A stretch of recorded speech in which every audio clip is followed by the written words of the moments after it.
just realized I wasn't recording, so I need you to have your recording. What was the question? Are you ready? All right.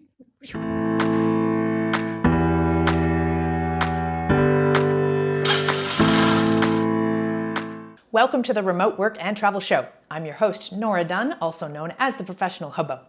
In this series, I speak with ordinary people who have extraordinary travel lifestyles and remote careers.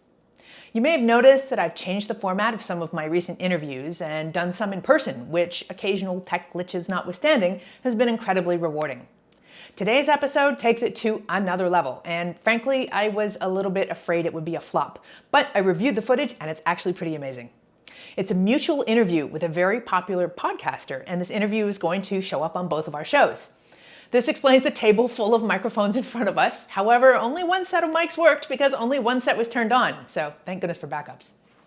Before I introduce my guests, I will set the scene. We were at TBEX, the Travel Bloggers Exchange in Washington State, where we were both speaking. We skipped lunch one day and stole away to the conference room for half an hour. You'll see towards the end of the interview, people started to come in and set up for the next session, but distractions aside, we soldiered on and had a really interesting conversation about our respective digital nomad lifestyles. We only scratched the surface, but we made a good go of it. So, who was my guest? Palle Bo. In 2016, Palle Bo made a decision to change his life. As his daughters grew up and moved out of the house, so too did he. He sold the house, the car, the furniture, and became a digital nomad, traveling full-time with a goal to visit every UN nation in the world. He runs his sound production company as he travels and produces podcasts for clients like the Lego Group, Ramboll, and TBEX. Then he's also the host and producer of his own travel podcast, the Radio Vagabond, where he documents his journey with a lot of field recordings from the places he visits. If you're not already subscribed to the Radio Vagabond podcast, I highly recommend it. It strikes the perfect balance between entertaining and informative, and because he does field recordings, it's really immersive.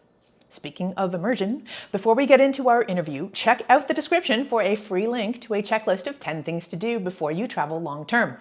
Just trust me on it. You won't regret it. On with the show. So you're on a mission to visit every country in the world, and I have often wondered what motivates somebody to do that, because that is no easy task. So No, it's not. It wasn't a thing until I already had begun my journey. And then a friend of mine who did that before he turned 28, he said, "Oh, why don't you say that you're going for all the countries, and you might never get there, but it's a good story." And so I'm not one of those that run around chasing countries, ticking off a box and in and out of a country. I do count, and I know a lot of people say, I don't really count. I think that's a lie. Okay, so it is and it isn't, because every time I try to count, I lose count. Yeah. And then also, what I got counts? a spreadsheet. What counts though, right? So how long do you need to stay somewhere for it to count? There's a Danish travel group that is, I think, the most strict. They say you have to be there 24 hours. I don't think that's fair. I've been a week to Moscow. I don't feel I've really been to Russia. I've been an afternoon in Andorra and an afternoon in Liechtenstein, and I feel I've been there. So it also depends on how big the country is. Obviously, a transit in an airport doesn't count. Okay, good. Okay, so how about this one? I spent a night in Taiwan. Mm-hmm. So I did, it wasn't it kind of was a transit, right? Because it was an overnight layover, and I got put up in a hotel. I don't feel like I saw much, if anything, of Taiwan. Would you count something like that? Well, technically, it would count. I did a drive from Morocco all the way to Senegal, and then further on from there. And on that, I spent a night in Western Sahara, and also got to see something. And then I drove most of the day through Mauritania. Spent a quick night in Novichok. We got to the hotel super late at night, had to leave super early, and then it was just mostly. I'm Danish. English is not my best language. I do forget. Your English is so good that it is. I do forget. Okay. No, so it was mostly driving on a bad road through the desert and trying to avoid cows and camels and stuff like that. And I didn't really see much. And when I look back and people ask me what country did you like the least? I say Mauritania, but I feel it's unfair because I didn't spend enough time there. And I have friends who've been there who loved it. Yeah. So, I do count it because I spent more than 24 hours there. I spent a night there. I had a meal there. I had some interactions with the border control, and that's about it. You earn your travel stripes that way. Yeah. I would call that a visit. I would definitely tick that one off. Yeah. For sure. Mauritania is the country where they have where people will sit on the iron ore cars, train cars, right? Is that Mauritania? This is a big thing to do, right? People climb onto these freight overnight. It's like the most dangerous train in the world, and they're literally sitting on a pile of coal on the back of the train. No idea. All right, so you didn't do that then. No, but we're. Hi, by the way. Hi. we're doing this, and this is kind of an experiment. I've never done it before. Where we're doing because we don't have much time, so we're doing an interview for your channel and an interview for my podcast. Which is why we have one sound recorder and 4 mics. I have a ton of microphones and and a camera guy over there Right. and stuff like that. So, but for my listeners, please introduce yourself and tell me who you are. Hi, my name is Nora Dunn. I'm otherwise known as the professional hobo. I'm so named because in 2006 I sold everything I owned so I could travel the world. I traveled full-time as a digital nomad for 12 years. I'm still on the road. I do have a home base now, but I travel as and when I want for as long as I want. Yeah. So I'm kind of called one of the OG digital nomads because that word didn't exist when I started off. No, you've been doing it twice as long as me. Yeah, I'm getting close to 6 years, so yeah. So it's a hobo and a vagabond. So Yeah, exactly, right? I think that's so appropriate. All right, and that is actually a really good thing. So I chose hobo because honestly, I was just making fun of myself. People would ask me, what's the first thing that people ask you when they meet you, generally speaking? What do you do? And at that stage of the game, I didn't know what I did. I just sold my financial planning practice. I kind of had some idea that I might be starting a freelance writing career, but I didn't really have a legitimate answer to that question. So I'm like, well, I'm going to make fun of myself. So I'm going to try to make homeless look good. Hence the professional hobo. Total oxymoron, and then it stuck. Yeah. You chose the word vagabond. Yeah. Radio vagabond, no less. So Yeah. I want to hear the story behind that. Well, yeah, vagabond is such a great term, I think, and it's the same in most languages. It's exactly the same in Danish as well. It goes in both languages, and I do my podcast in both Danish and English, so it works. And then where I really got the inspiration was when I read Rolf Potts' book Vagabonding. Right. And Rolf knows this. I had him on the show, and I met him in Austin at some point, and he knows that I stole it from him. But he didn't. He made it big with that book, which is one of the greatest books I've read. Imitation is the best form of flattery. And on the back of that book, I read that book just after I'd started traveling full time. And I thought, wow, okay, so this is definitely an inspirational book. It definitely will inspire people to explore long-term travel if it's not something they'd considered before. But I didn't find it practical. There weren't practical tips. So I actually wrote a book in 2009. You wrote one that's better. It was an answer to that book. So it was the practical guide to becoming a vagabond. Whoa. So, but it never. You had vagabond in the title? Yeah, Practical Guide to Becoming a Vagabond, because I wanted it specifically to be an answer to Rolf Potts' book. I didn't end up doing anything with it though. I shopped it out to agents and publishers, but then I realized that I didn't know what I didn't know, and I didn't know how to do it. So it never saw the light of day. Oh. Yeah, I was kind of busy at that stage of the game. I found myself in the middle of Australia's worst ever natural disaster. Yeah. And that was actually the second natural disaster I'd found myself in a period of less than 2 years. So I kind of got busy with other stuff, and I let the manuscript go. And you have published something else. I've written a few other books, and I've definitely done a few other things. So I actually managed, that was the second of 3 natural disasters that I found myself in. So we're done. These things come in threes. I had 3 tropical diseases. We're done. I've been robbed twice. I'm a little bit nervous about what's going to happen, right? So, knock on wood, we're done with that. Yeah. But I think I've made up for it because I've had more breakups than I care to admit to. So perhaps that's More than 3? Yeah. You thought after the 3rd one, it can't be another one. Right. Yeah. But so I just made up for the robbery with the breakup. So I'm curious, what does your travel lifestyle look like? How long do you stay in a place? What do you seek out in terms of having the travel experience? Why do you even travel like the way you do? Oh, that was a mouthful. I know, that's like the podcaster's total, like, I broke every rule there. Yeah. You can choose a question and go with it. The way I travel varies a lot. Sometimes I travel quite fast, and sometimes I stay in the same place for a longer time because I need to stay hungry. And when I say a longer time, it might be 2, 3, 4 weeks. Okay. So that's a longer time for me. I know that you traveled completely different. Yeah, totally different. You stayed like typically many months in the same place? Okay, so it depends. I mean, the longest I stayed anywhere was 2 years, and that was on the Caribbean island of Grenada. Oh, and Peru. Such a small island for 2 years? Really? Yeah. Wow. Yeah. I started off as a house sitting gig, and then I really enjoyed it, so I came back for another stint of house sitting, and then I got into a relationship. These are always the best reasons to stay somewhere for a while. So Peru was, I stayed in Peru for as long as I did because I ended up apprenticing with a shaman for 2 years. And I actually thought at that stage of the game that my life was going in a completely different direction. Like that's it, I'm gonna be the shaman's apprentice for the rest of my life. And I was living this fantastical life in the Sacred Valley of Peru. And other places though, like I stayed in Australia on and off for 18 months, New Zealand 9 months, Switzerland 3 months, Ecuador 9 months. Australia and New Zealand, you have to leave the country and come back after 3 months? So in Australia, I had a special visa because I was volunteering in trade for free accommodation there. So I actually applied for a longer visa.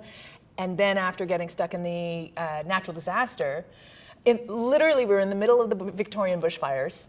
The Australian consulate calls, the Canadian consulate calls and says, "Oh my gosh, I'm so glad we reached you." And I was like, "Oh my gosh, I had no idea you were trying to reach me." And they said, "Are you okay?" And I said, "Yes." And they said, "Do you need money?" And I said, "No." And I went, "No, why did I do that?" Right? And they said, "Well, how can we help you?" Because at that stage of the game, I mean, I couldn't even get airlifted out. I'm literally surrounded by fires.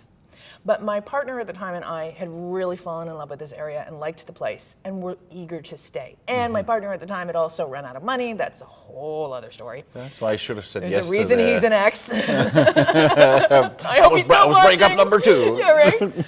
So then they said, "Well, what can we do for you?" I said, "Extend our visas and give us working rights." So that gave my partner a way to fortunately and unfortunately, gave him a way to sink his teeth a little more into the culture and to replenish his coffers. But it also ended up spelling the end of us because there does come a limit. Like, I did need to leave. Yeah. I had those itchy feet, and I'd stayed long enough that then I'd reached this point where I'm like, okay, I'm ready to go yet, which I think might be kind of similar for you. Like, when you get tired, I remember you telling me off camera, when you get tired, you stay somewhere for a little while until that itch returns. Yeah. And and remember, in 21, I was in El Salvador, and I loved it. I really, really loved El Salvador. But at some point, I was at this beautiful beach town. The World Championship of Surfing was taking place. There was the qualifying for the Olympics, and a lot going on, and it was perfect. Everything was great, and I just wasn't feeling it. Yes. I wasn't not happy. I just felt nothing. And that was a trigger for myself. Say, okay, when you feel like this, and I just a few days before I heard a podcaster saying, "Oh, you're gonna get burnt out." Was that me who said it? Could have been. And then I found a place in the mountains in a small town and did nothing for a couple of weeks. Wow. And I did go on one volcano hike, but other than that, it was just me sitting by my computer, speaking to the hostel staff, and did nothing. And then I got my hunger back. So I try to listen to myself. When I feel like that, it's a sign that, okay, slow down, because I gotta stay hungry. All right, that begs an interesting question because you just mentioned hostel. So is that how you roll? Do you stay in hostels in most places you go? Or No. I rarely do hotels because they're the same all over. They're kind of impersonal. Yeah. Not financially feasible, really, in the long run. No, I mostly do Airbnb, and sometimes if it's just a few days, I'm just getting a private room. When I got here to Tri-Cities, where we are right now, I had an Airbnb the first couple of nights, and it was just a room and a shared kitchen, and everything was fine. But if I'm staying longer, I like to have my own space, so I see if I can, and typically if it's a month, you can get a good deal and a monthly rate on an Airbnb where I have my own kitchen and I can do my own cooking and I can work in my shorts if I like to. In your Superman pajamas. Yeah. What do you do about community? This has been a huge issue for me, and I ultimately burnt out because of losing all sense of belonging. And I actually thought initially it was a cultural sense of belonging that I was missing, so I actually returned to Canada to get a place in Canada because I thought I was reigniting my people, like I was reconnecting with my people, but then I realized that yes, there's a cultural connection, but those weren't the people I was looking for. What I was looking for were the people who have location-independent careers and travel lifestyles. Yeah. How do you stay connected to community, and what kind of community do you connect to? Well, for one thing, I go to these events. We're at the TBEX Travel Content Creators Conference right now, so there's a great community here. I've also done the NOMAD cruise a couple of times, and in a month I'm going to the NOMAD base, where that's kind of the NOMAD cruise on land without a ship, and I have so many friends there. I really like the NOMAD cruise because you're stuck on a ship. When you're at a conference, you go to the hotel or wherever you stay at night, and you go out to something, but it's not the same. When you're on a ship, you do everything together. Yeah. And you eat together, you sleep. No, you don't sleep together. Well, some do, yeah. But it's mostly you do everything, and you get really, really close with these people. So the Nomad Cruise community, I see that as my extended family, and you become part of their alumni. So which has 1,500 people on an active Facebook group that I really use all the time. If I'm going to a place, maybe I'll post, hey, I'm going to Budapest, anyone here? And yeah, I was just in Budapest a couple of weeks ago, and there was a guy from the Nomad Cruise who reached out to me, and we had dinner, and yeah, it's there are people all over, and so that is one thing. I'm very social and outgoing, so I also try maybe to go to a Toastmasters meeting. So smart. Yeah, to meet people there. Or I used to be a Rotarian, so maybe I'd go to a Rotary meeting. Yeah. I still am. It's such a great way to connect with people that you would never meet any other way. Both Toastmasters and Rotary are amazing because they're worldwide organizations. They're service club. Well, Rotary in particular is a service club, so everyone is bonded. Like in both cases, everyone is bonded together with the theme, right? So Rotary is service above self, Toastmasters is public speaking, and you'll meet people who will be so excited that you came to the meeting in their place. Then you make friends with them. I mean, for me personally, I've had people say, "Oh, this is great. Oh, let me show you around town," or here's a place to stay. Yeah. Have you had similar experiences like that? Yeah. yes, I do. I had some great experiences in the Bahamas, and they also invited me to speak there at the Rotary Club. Yep. But then I also use Facebook groups. If I'm in a place, is there digital nomads here? Or even expat groups. I was in Medellin, Colombia, and I ended up staying 2 months. First, I looked for a digital nomad group because I know that it's a digital nomad hub. There weren't really that many at that time, but then there was an expat group, and I got into their WhatsApp group, and we would go out to brunch, and especially one guy became a close friend of mine, and he just wrote to me like 10 minutes ago, and he's in Peru now, and we're super close. So I try to go out and see where people are, but I never felt lonely. I feel good in my own company, and you can do so much with communicating with people, and in my case, it's all over the world now. I have something I want to ask you. Oh, baby. Yeah, we talked about the getting a little bit of burnout. I heard you on the Maverick show, and you said it's another podcast with Matt Bowles. Matt Bowles. Welcome to the Maverick show. and there you said that there is a shelf life as a digital nomad, and that really worried me. You said it's typically 10 years, and in your case it was 12, and here I am at 6 years. Should I feel that I'm walking across the plains to a cliff and then, okay, that's the end of it? Well, I'll tell you what, I might need to revise that statement, because I burned out after 12. I knew all these people who came off the road in one form or another after about 10 years. So that's how I came up with the whole idea that the digital nomad lifestyle has a shelf life. But then when I was chatting with Matt Bowles for either his show or my show, I don't remember which one, he was talking about some of his experiences about community, participating in remote year and going on nomad cruises. And he has a totally different digital nomad lifestyle to me. And what that pointed out to me was that there are so many more programs and ways for people who have our lifestyle to connect. There are so many more digital nomads out there, period. Back in 2006, I felt like I was the only person in the world to be doing this. So I was carving out a really local lifestyle in every place that I went, but it was a lot of work, right? Because everywhere I went, I was the odd man out. No one understood my career or my lifestyle, so I found myself constantly having to define and redefine and almost defend my lifestyle. Like, people didn't understand that I wasn't on vacation and that I wasn't a tourist and that I wasn't going to go conquer their destination every day. Instead, I was sampling living there and doing things slowly because I had a full-time job. So my level of burnout was because I didn't participate in these programs and have that community. So, you know, Matt was telling me, I think you have this similar experience where you make these connections through something like Nomad Cruise. You have these people that you know. So now you can say, hey, I'm going to West Africa. Who's going to be there, or who wants to come, or shall we share a place? That was one of Matt's things. He decided he was going to West Africa for 3 months, and then a whole bunch of former remote year alumni. I'm actually doing that in a few months. Right? Yeah. Okay, there you go. With a group of other travelers, yeah.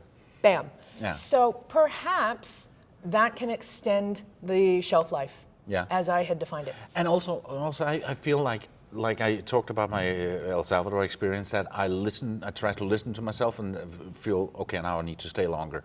And for me, a couple of weeks, a month, that's a long time. And I could easily see myself at some point, if I'm getting more burnout, I would say, yeah, I like it here, or I know that I love it in that place and that place, or I would go there and then just stay. In 2020, during the pandemic lockdown, I ended up staying a 9.5 months in Cape Town, and that was wonderful, but I was also getting frustrated because I was so used to moving.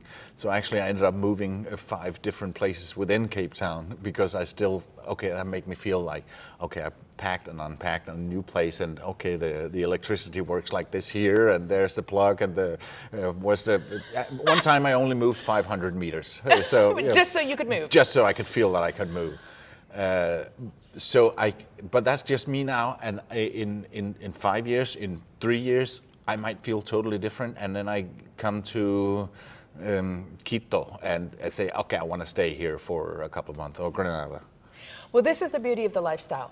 There are as many different iterations of the digital nomad lifestyle as there are people doing it. We get to design and redesign and change up however we wish and however we want this lifestyle to be. As I heard you speaking, and you were talking about the thrill of moving and being in that, enjoying that sense of unfamiliarity, I'm feeling like that drives you. Is that one of the reasons you travel?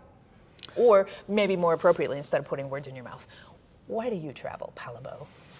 I love traveling. It opens my senses, and it makes me more creative, I think. And at the same time, one thing that I discovered is that time moves slower. When you stopped after 12 years, didn't it feel like 40? Or at least more than 12? Yeah. I noticed it when I was in Cape Town and got to the lockdown. Just before that, I've been to Denmark and went to my local supermarket. And by that time, I'd been traveling for 3.5 years. And I met a friend in my local supermarket, and he said, "Oh, how long have you been traveling? A year?" I said, "No, it's 3.5 years." And he thought I was lying. He thought I was putting him on, because for him it felt like 1 year. Yeah. Because he's in the day-to-day and more or less on autopilot. He knows where everything is in the supermarket. I have to adjust to a new place every day, and how do you say butter in Albanian? and little things that are crazy. And that means I put my brain to work, and that means for me it feels like time is moving slower. Yep. And those 3.5 years felt like 10 for me. Yeah. And I think too, I think we grow and learn with experiences that put us out of our comfort zone, right? So when we are, as travelers, constantly out of our comfort zone and constantly learning new things, we're engaging a certain part of our brains that perhaps we didn't engage to the same extent when we were living in one place and had a routine and a sense of familiarity in everything we did and everywhere we went. Yeah. So, but it is inherently uncomfortable as well. One of the things that I do, and the reason I'm saying that is, so my motivation for travel is to get a sense of what it's like to live in a destination. And I think this is probably part of the reason why I travel a lot slower than you do. Because I want to I want to break bread around dinner tables. I want to know how the children play. I want to know what's a going concern for people. And it takes time to get in there and really feel like you are living there. But the first thing that I do is I go to the supermarket. Like, that's my big thing. I could spend hours in the supermarket just watching people shop and looking at what's being sold. And it's those experiences that help you connect. And and also if I look back at what are my favorite places, it is typically the places I stayed longer than 3 weeks. Interesting. Yeah. Huh. Well, maybe you're going to change your pace of travel after this interview. Maybe I am, But I'm just doing what I feel is right. Cool. How's it been to come back then? To come back as in to get a home base again? Yeah. Well, so it was late 2018, I got an apartment. So I was trying to go to Canada thinking that, okay, I'm looking for that cultural connection, but I didn't want to live in Toronto again. In fact, when I left Toronto, I didn't think I would ever live there again. Great city, by the way. Love it. And it's not that I didn't like it, it's just for whatever reason I didn't think that was ever going to be my home. So I had aspirations of getting a home base somewhere in Western Canada. But I was so burnt out at the time, I realized I didn't have the energy to find that place. And then my dad in particular threw his cards on the table and said, Nora, I'm not getting any younger. I would love for you to be nearby. And I'm an only child, right? Isn't that cute? Yeah. I'm an only child. My parents aren't together anymore. The buck stops with me in every regard. And it had concerned me that I would be getting that phone call or one of a couple of phone calls at some point and would have to drop everything and come back to Toronto and deal with being a caregiver or even an executor. And I had no place to be in Toronto to do that. So the universe conspired to give me this amazing, fully renovated apartment in downtown Toronto, across from a subway, entirely, like, at a fraction of the price of what Toronto rentals are. Wow. And I just thought, well, this is meant to be. This is meant to be. Now I have the base, and I also have the means to be able to travel away from this base. It's not anchoring me, but it does give me this amazing opportunity to come back, unpack, unwind. I have a fully decked out kitchen with all the wonderful things, so I can cook all the things that I haven't eaten. Because that was one thing that when I had a house, I bought every kitchen appliance. And so you went out and did that. And it's like, oh, now I have a place to put it. I've got the blender, I've got the spice rack, I've got the things. So that is regenerative for me. And then when I take a trip, like I'm on a 4.5-month trip right now, but I knew where I was going on this trip, what climates I would be visiting, what I would be doing. So I could pack specifically for it and pack super light, go out, enjoy the trip, go back to Toronto, chill out, visit with the family, visit with friends, and then hit the road again when I am ready to do so. So that is actually working out quite nicely for me in that regard.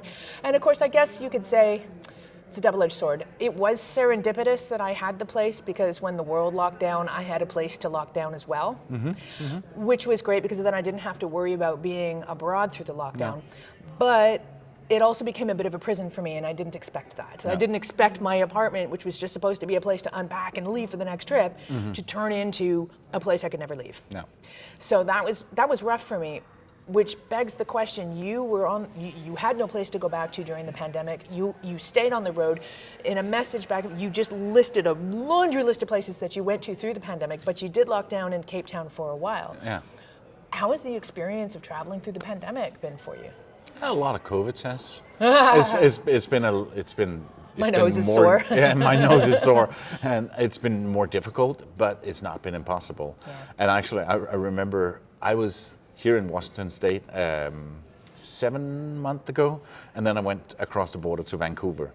And I thought, okay, now I'm getting to these friendly Canadian people, and going through customs, they said, oh, where do you live? And I said, normally I would just say Denmark. Yeah. Because you were I don't feeling need cheeky. to tell that. I was cheeky, yeah. And I thought, oh, they have a sense of humor. So I said, nowhere. I said, oh, come on. Do you live in the U.S.? No. Do you live in Denmark? No. Do you live in Canada? No. I don't. I'm not a resident anywhere. Yeah. I said, how do you do that? Well, I'm just traveling full time. I said with a big smile on my face. And then he said 3 times. Yeah. You travel during a global pandemic. Yeah.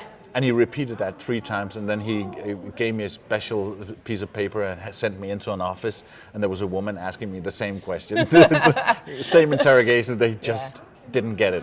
No, it wasn't part of the Canadian lexicon because we locked down so hard and for so long.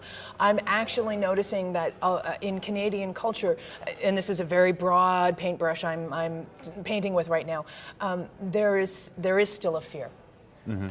It is now, normally we're very open and very friendly, but I feel the long-standing effects of the pandemic have created an environment of fear that is just absolutely tragic. Mm-hmm. I'm confident that we're going to move through this period of time as the world opens up again. But I remember saying to you, you probably didn't see the best of Canada during your visit because we're all still very.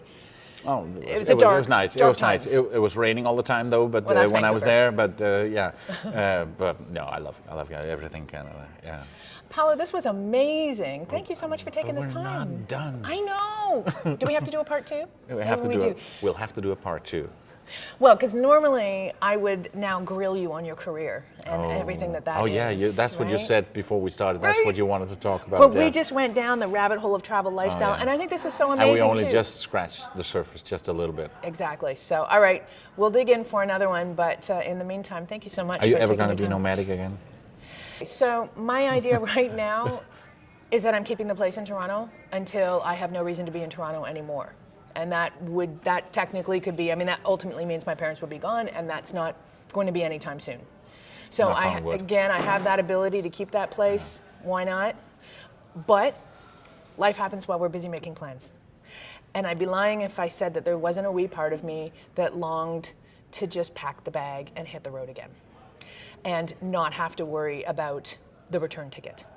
So I don't know. We'll see. We'll see what life brings. I'm open to opportunities. I think that's one of the beautiful things about our lifestyles. We can decide every single day how we want to live it. Where can people find you? Your audience knows this, but I want my audience to know where they can connect with you. The Radio Vagabond. He says in his radio voice. Yeah, my podcast is called The Radio Vagabond, and I also have a blog called theradiovagabond.com, and on all the different social media. On all the things. And I can personally attest to your podcast being amazing. You've got very high production value. You immerse people in the experience of being at your destination. It's not your typical travel podcast. No, it isn't, and that's what I love about it. And of course, you've now officially just had me on it, so. If the audio works. Yeah, right. We'll see. Thanks, Palle. Thank you.